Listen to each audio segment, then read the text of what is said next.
Bonjour, ici Étienne pour parler aujourd'hui de comment manger pour avoir un corps de fitness. Hier, je te disais que les buts de l'alimentation pour avoir un corps de fitness, c'est de favoriser le raffermissement des muscles et de perdre du gras. Avec l'alimentation, on va perdre du gras un peu partout et avec l'entraînement, on va faire de l'entraînement par intervalle pour cibler le gras borné. Et on va faire ça à la fin du processus d'entraînement quand on a déjà affaire à un athlète d'assez haut niveau. Mais au début, si j'ai affaire à une personne grand public qui commence à s'entraîner, je vais modifier son alimentation avec des stratégies assez simples. Okay? Puis toi, si tu es à ce niveau-là, tu es une débutante, tu as 30 livres à perdre, 40 livres à perdre, tu n'as pas à te compliquer trop la vie pour perdre ce poids-là. Des choses simples que tu peux faire, c'est de couper les desserts, de couper les calories liquides comme les jus de fruits, le Pepsi, le Coca-Cola, des choses comme ça. Dans certains cas, on a des problèmes de compulsion alimentaire, là, de rage de sucre, fringale irrésistible, le pot de crème glacée, le sac de chips, les biscuits, la rangée de biscuits au complet. Là. Si tu te reconnais là-dedans, si ça t'arrive de temps en temps, c'est pour ça que tu as 30 livres de trop.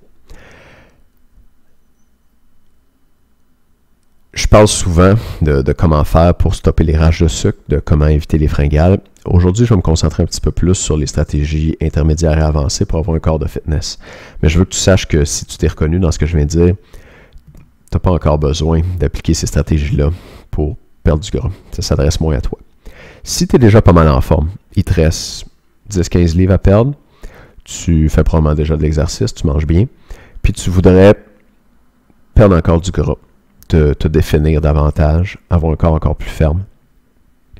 Là, on va passer à l'autre niveau. Il y a deux approches qui marchent pour faire ça. Tu as la restriction calorique, donc suivre une alimentation du type guide alimentaire canadien et manger moins de calories, compter tes portions et manger moins de portions de tout. C'est une approche qui fonctionne bien pour plusieurs personnes et que j'ai certains collègues qui recommandent et qui utilisent. Moi, j'ai plutôt tendance à recommander l'autre approche qui marche bien. Il y en a deux grandes qui marchent bien. C'est l'alimentation faible en glucides, l'alimentation low carb. L'alimentation low carb, elle a un gros avantage, à mon avis, c'est que elle élimine la faim. Les gens qui font une diète low carb, généralement n'ont pas faim. Pour deux raisons. La première raison, c'est que quand tu fais une diète low carb, tu manges beaucoup de protéines et les protéines, ça coupe la faim en soi. La deuxième raison, c'est que quand tu fais une diète low carb et que ton apport en glucides est d'à peu près 100 grammes par jour ou moins, ton corps va produire des corps cétoniques. Les corps cétoniques, il y en a trois. L'acétone, le bêta-hydroxybutyrate et l'acétoacétate, si je me souviens bien. Et ces corps cétoniques-là, ton corps les produit à partir de ton gras pour nourrir les organes dans ton corps qui n'utilisent que des glucides normalement. Mais comme tu ne manges pas de glucides, tu ne manges pas de sucre, ton corps fait des corps cétoniques pour les nourrir. C'est le cas de ton cerveau, de la rétine de tes yeux, de tes globules rouges et de tes glandes surrénales. Et puis pourquoi je te parle de ça, les corps cétoniques? Parce que ça a été prouvé dans les recherches, les corps cétoniques, ça coupe la faim aussi. Donc quand tu manges suffisamment peu de glucides, de sucre, tu cesses d'avoir faim. Tu n'as pas faim, c'est plus facile de maintenir ta diète. Et ça, c'est vrai pour une partie de la population. Tantôt, je disais que la restriction calorique, ça marchait pour beaucoup de gens. Il y a des gens pour qui ça ne marche pas. Il y a des gens qui ont tout le temps faim. De la même raison, de la même façon, les gens qui suivent une diète low carb, il y a des gens pour qui ça marche très bien. C'est mon cas, par exemple. Mais il y a des gens pour qui ça ne marche pas du tout, qui ont mal à la tête, qui sont irritables, qui ont des sortes d'humeur, qui pensent tout le temps à manger, puis qui sont incapables de faire une diète low carb. Donc, c'est pas pour tout le monde. Puis, les diètes, la perte de poids, l'alimentation, c'est important d'individualiser ça, d'essayer différentes choses et de trouver ce qui marche bien pour toi. Donc, si jamais tu entends quelqu'un te dire qu'il a trouvé la recette miracle qui marche pour tout le monde, puis que tu as juste à faire ça, puis c'est sûr que tu vas perdre du poids, tu peux avoir des réserves. Je parle de diète low carb. Dans une diète low carb, il y a la quantité totale de calories, la quantité totale de glucides que tu vas manger. Carb, ça veut dire carbohydrate, et la traduction française, c'est glucides. Donc, faible en glucides, low carb. Il y a la quantité totale de glucides que tu vas manger et il y a aussi la charge et l'indice glycémique. L'indice glycémique, c'est la capacité d'un aliment à faire augmenter tes concentrations sanguines de glucides, donc indice glycémique glucides, rapidement. La glycémie, c'est le taux de glucides dans le sang. Gly, c'est pour glucides, et émi, ça veut dire sang. Donc, glycémie, taux de sucre dans le sang, charge glycémique, indice glycémique, capacité d'un aliment à faire augmenter ta glycémie, le sucre dans ton sang. Si tu manges du sucre de table, ou une palette de chocolat, ou tu bois un verre de Pepsi, ou tu manges une rangée de biscuits Oreo, tu manges un pot de crème glacée, tu manges un yogourt low fat, plein de sucre, ta glycémie va augmenter vite. Si tu manges des bines, si tu manges une carotte, si tu manges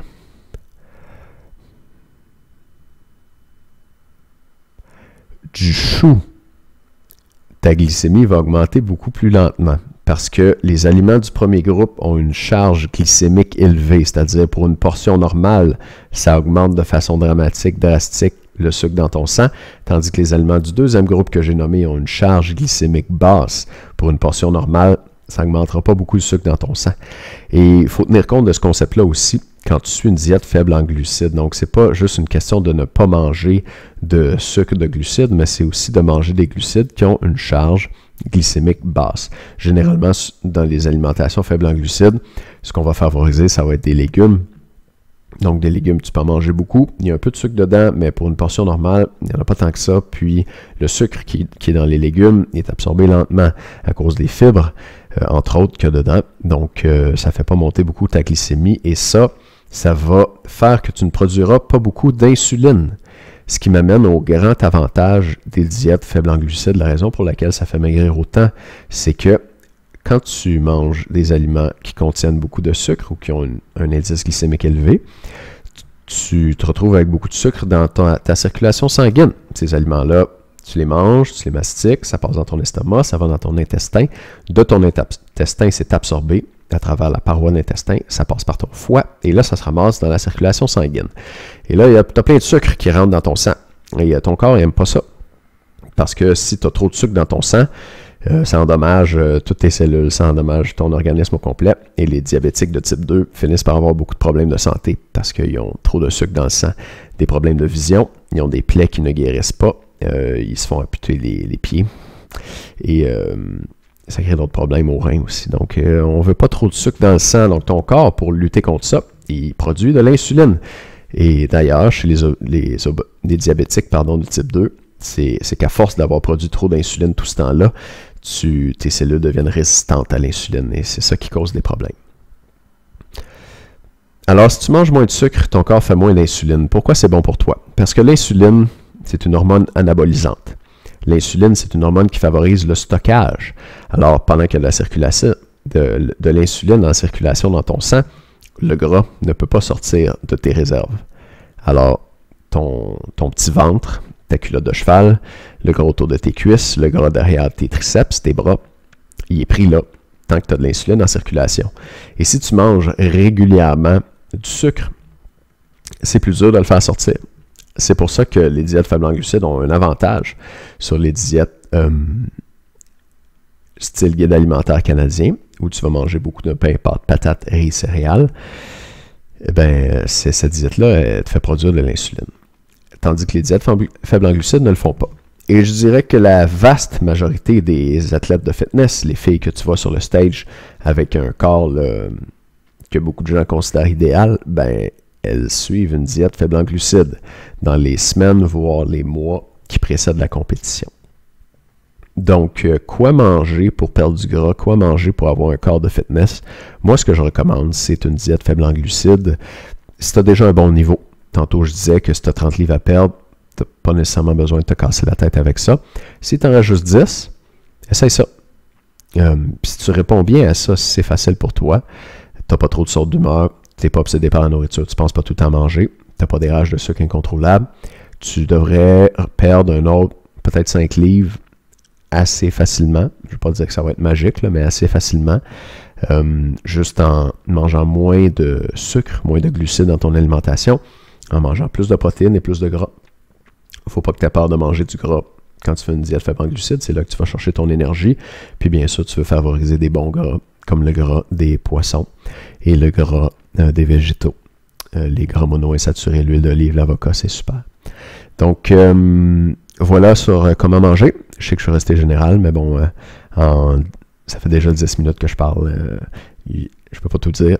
Fait que demain, je vais donner d'autres trucs pour affirmer ton corps davantage. Quoi manger pour avoir un corps ferme et avoir un corps de fitness éventuellement. Si ça t'intéresse, juste avant de terminer, sur mon site web pour les gars, moi j'ai aussi un site pour les gars, je collabore avec un culturiste de haut niveau qui entraîne aussi des filles en fitness.